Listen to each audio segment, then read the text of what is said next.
Hi, I'm Tonya Henderson of Creative Spirit Studios, and I'm here today to talk to you about determining what you are selling. And I like to call this your bread and butter offering. Success involves a whole lot more than your artistic talent. You can't just rely on your talent and think, oh, well, this is beautiful. Somebody's going to want it.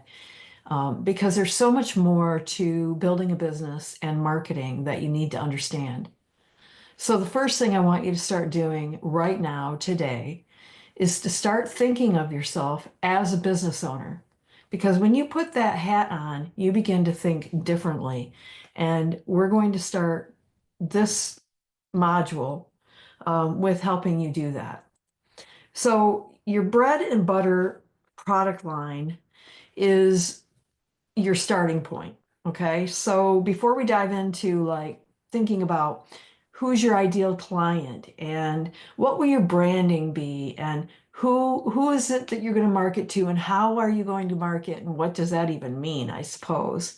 If you haven't got any background in business, then all of these things could be a little overwhelming. But let's not think about that right now because that's not important at this stage. Let's just focus on what we're here to talk about, and that's your signature starting point, your core offer. This is something that's going to help support your business long term. I know you're an artist, you sell paintings, and that's one way of looking at it. But I want you to dig a little deeper in this because I like to talk to my clients and tell them that you want to become a specialist. Now, if we're thinking about doctors, a general practitioner is not going to make the kind of money that a heart surgeon is going to make. And I would rather set you up in a business that is going to be on the level of the heart surgeon or the brain surgeon and not a general practitioner. Let's think about that as we move forward. What you're truly trying to build here is your signature creative identity. Now, we all have identities, right? I identify with having white hair. I identify with living in Michigan. I identify with being an artist. So, what I'm asking you to do here is let's create a go-to product line or a distinct painting style that will consistently generate income. It'll help you build that recognition and it will create a good foundation for you to build your business upon. So, your bread and butter offer, what does this really mean? The product line or the creative direction that's going to sell for you and sell often. And so it's this one thing that makes it easier for you to build everything around. So you can build business systems, a marketing plan. It gives you a clear definition about how you're going to talk to people. It's what people will get to know you for. And when people know you for, let's say, being a brain surgeon, then they're going to come to you if they need brain surgery, right? And so we're going to try to translate that into our artwork. What are we going to be known for? Because that's where your stable revenue stream will come from, okay? And I want it to be something for you that you don't get tired of making. You need to be able to do this one thing, whatever it is, over and over again and enjoy it every single time that you do it. Now, Google says that only 1 in 6 artists make more than $25,000 a year, and only 1 in 10 make over 100,000. So, okay, that means that more than 85% are making less than 25,000. Now, if you're just going to look at those stats and get all freaked out and say, oh, this is going to be too hard, I don't know if I can do it, we're right back to those mindset issues. And I want to invite you to join the Patreon Passionate Spirit level so you can hop into the weekly coaching sessions. Will help you overcome that mindset because even though odds don't look good, it's mostly because artists do not understand business and they don't have a signature creative identity. They don't have a product line that is going to help propel their business. So, even with that being said, it's still better than playing the lottery. Let's go ahead and be brave, step into this new way of thinking, and put on your I'm going to be a business owner cap moving forward. All right. This is why we're going to start with this product line and the idea of your core offer, okay?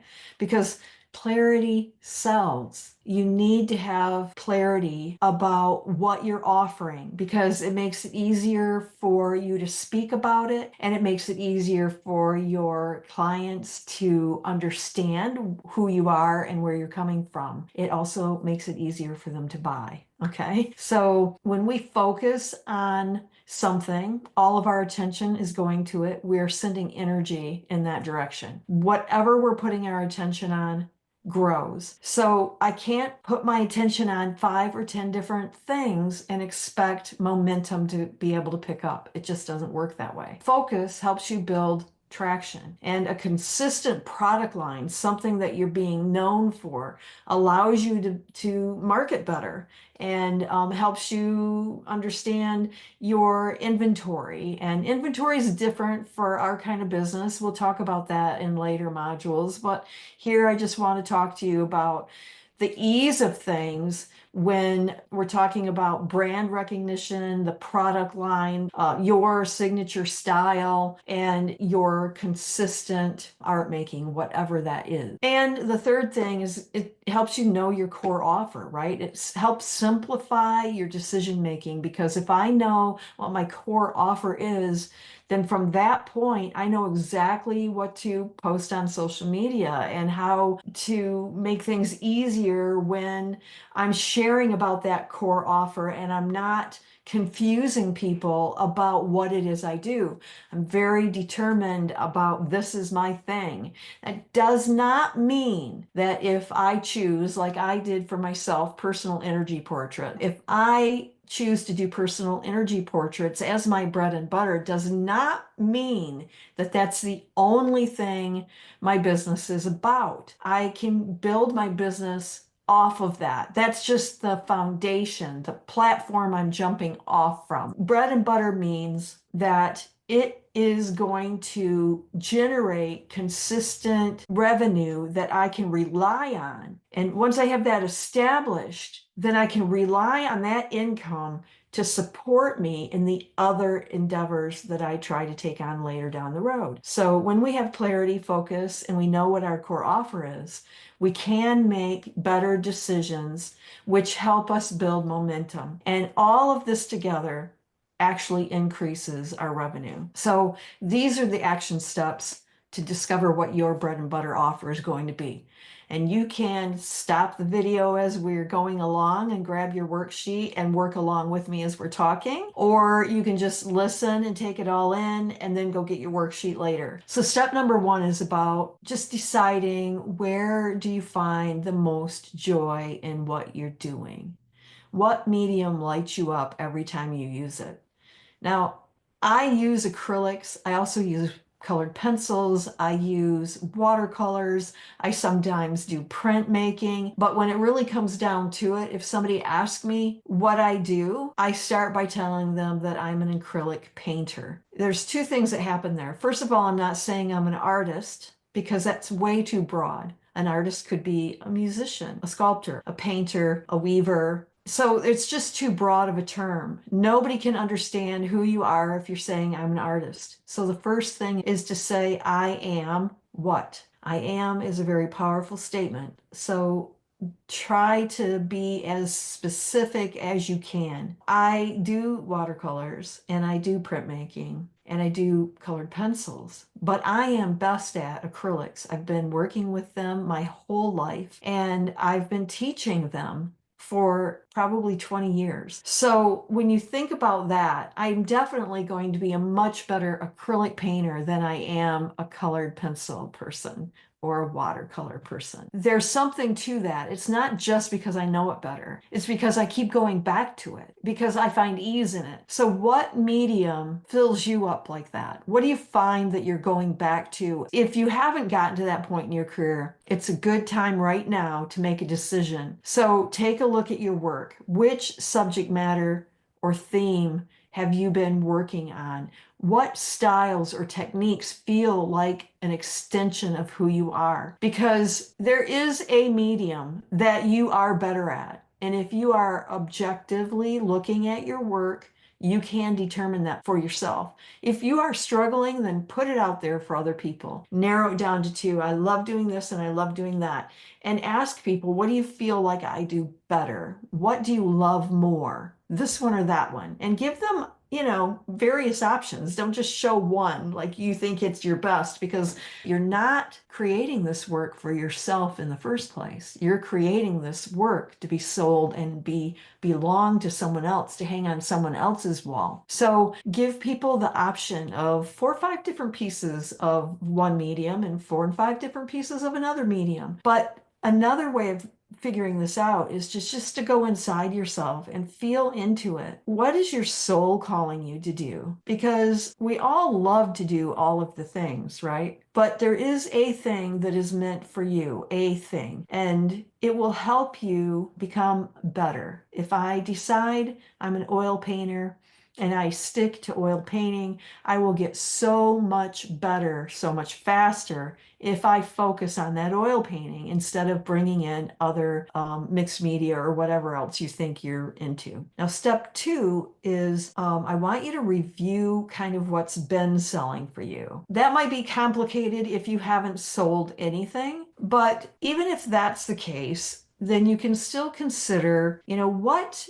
have people commented on the most? What is grabbing their attention the most? So if you have sold, what's selling fastest? What have you sold more than one of? Like say, I like to paint birds. So are my bird paintings selling? Have I sold multiple bird paintings? That's how you're going to kind of determine what is selling for you. People have commented, okay, I haven't made any sales. So people have commented on my birds, but they don't comment at all on my florals or whatever, something along that line. And again, if you're just starting out, then go back to where we were talking in step 1 and you offer people to view your work and give you some guidance.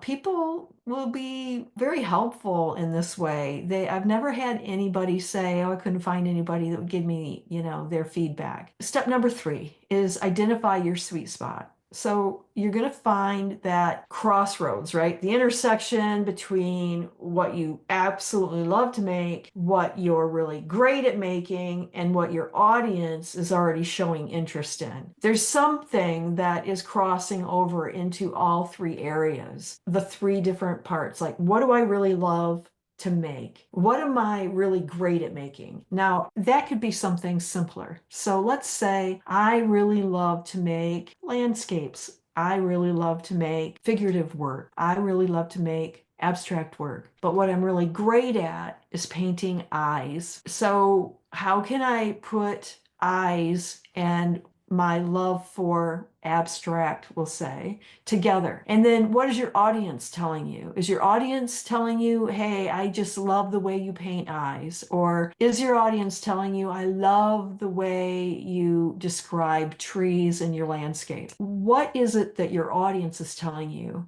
And then you find that intersection where things are crossing over from one place to another, and that's your sweet spot. Number 4 is craft a focus statement. So I'm going to want you to write a very simple sentence. It doesn't have to be complicated. You're just going to say, I create, and you're going to put in the medium that you use, paintings of, I create something of this subject. Okay. And what is the impact that you're wanting to provide to the people who are buying? Let's just look at this example real quick. I create loose, expressive acrylic paintings of wildflowers that bring a sense of peace and freedom to collectors' homes. So that gives you an idea of what it might sound like. Now let's move on to step 5. It is about testing all of this out, right? You're going to ask yourself, if I had to paint this thing for the next 5 or 10 years, could I love it enough to keep going? That might mean that you spend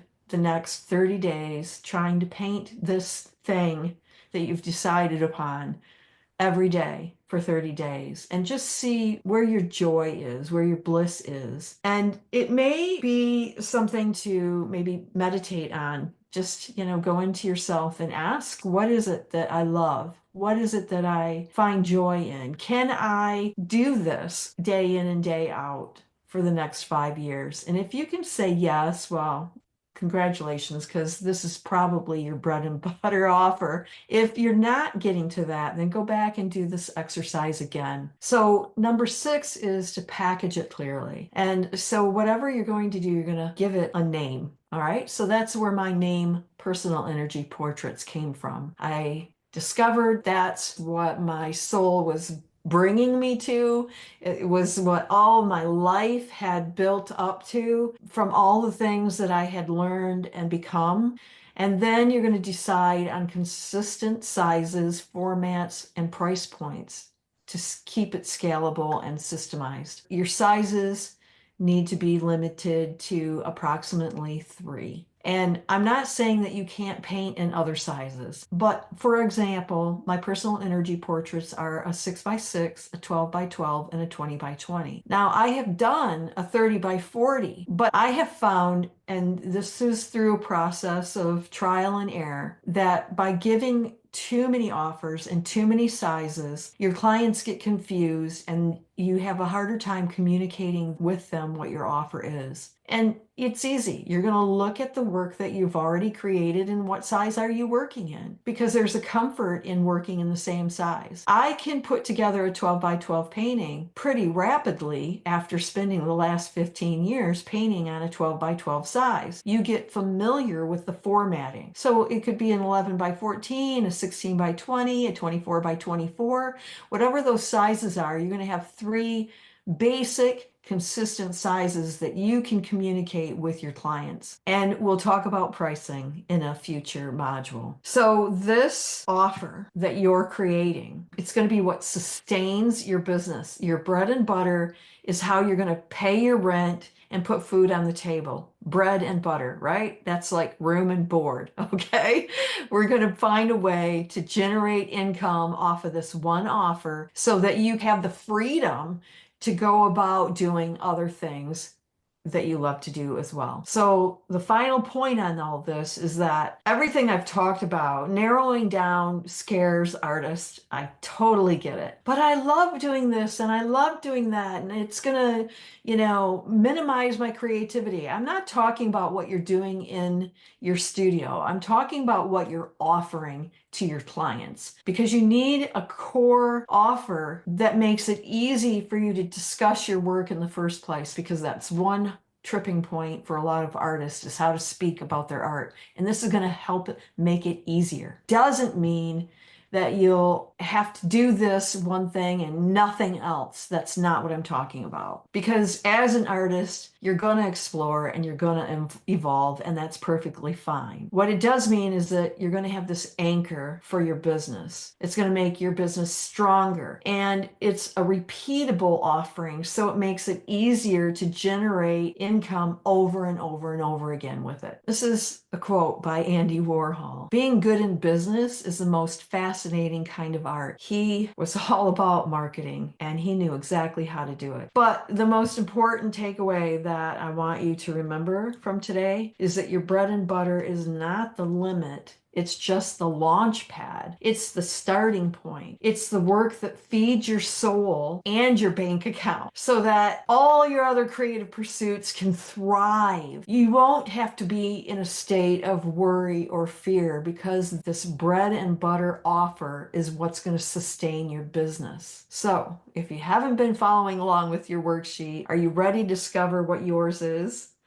Go and grab your worksheet. Follow the steps that you find there. Do the work. It may take you a week, it may take you a month to figure it out, and that's okay. But if you're going to need help with that, then I'd really like to invite you to Passionate Spirit Level, where we do weekly coaching. You can bring your questions and we'll help you get to this point where we can say, congratulations, you did it. You found your starting point. You found your signature creative identity, and support you and celebrate your wins along the way. Thanks for joining me today.